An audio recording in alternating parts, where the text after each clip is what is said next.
Good morning. It is 7:11 a.m. on Thursday, September 20th, 2018. I'm Christiana Ellis, and I just got up. This is 5 more minutes. Yesterday was a little weird. I think I'm maybe for whatever I had on Sunday. I'm not sure I completely shook it. I've been feeling a little bit off all week, but I had some important stuff to do at work, so it was just definitely a situation of like, well, no, you're just gonna have to just kind of push past it, get stuff done.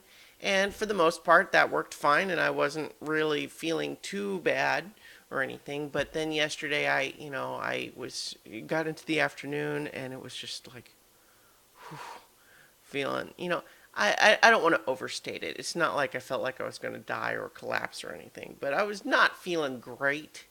And I actually left a little early and came home and I took a nap.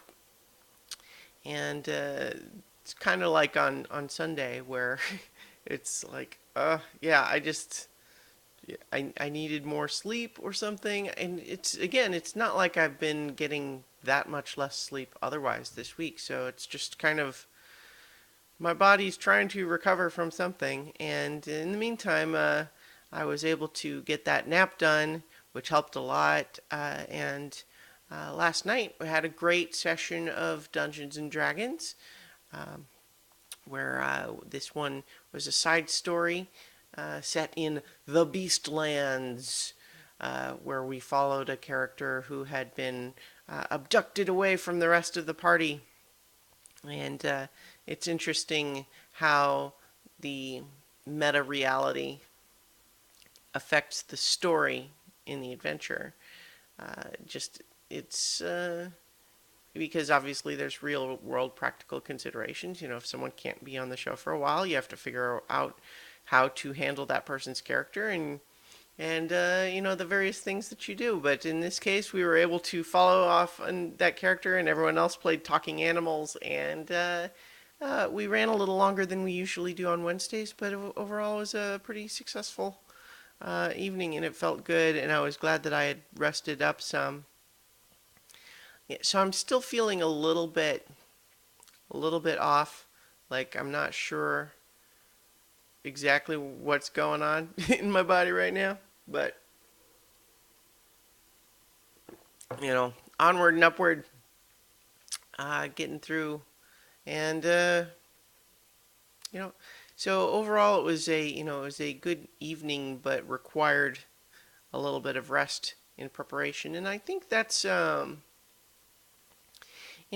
saw someone post recently on Facebook about how the difference between self care and laziness can be blurry sometimes.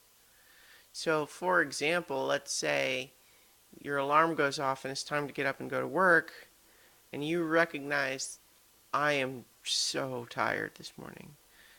This is a little bit hypothetical. I'm not necessarily saying this about myself this morning, but in those circumstances, sometimes you might decide to let yourself sleep in and be late or whatever to whatever you're doing. Or sometimes you might decide to cancel plans that you had made previously in order to rest or just decompress or whatever. And given that I've talked a lot about how I tend to have patterns of anxiety where even things that I'm very excited about start feeling like a burden for there's a window of time in advance where that happens, and I usually have to just recognize, nope, just push through it, it'll be fine.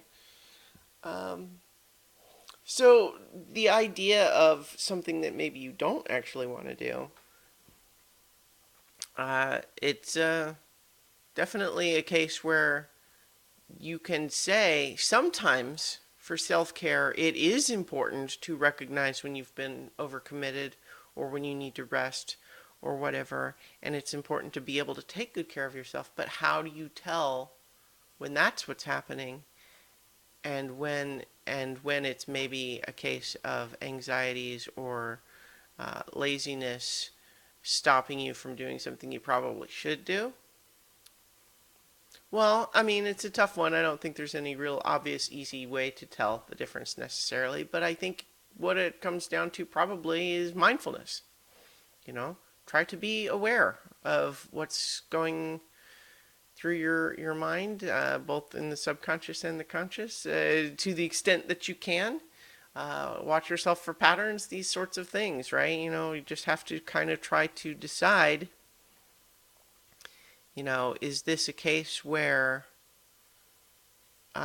maybe you're letting yourself sleep because you're stressed about something else?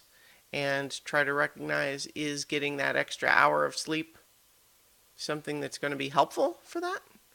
Or is it really just avoidance, right? Things like that.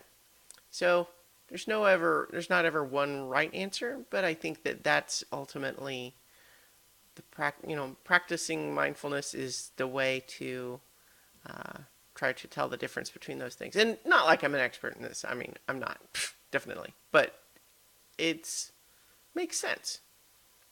Anyway, I will leave it there for today, and I will talk to you all tomorrow for 5 more minutes.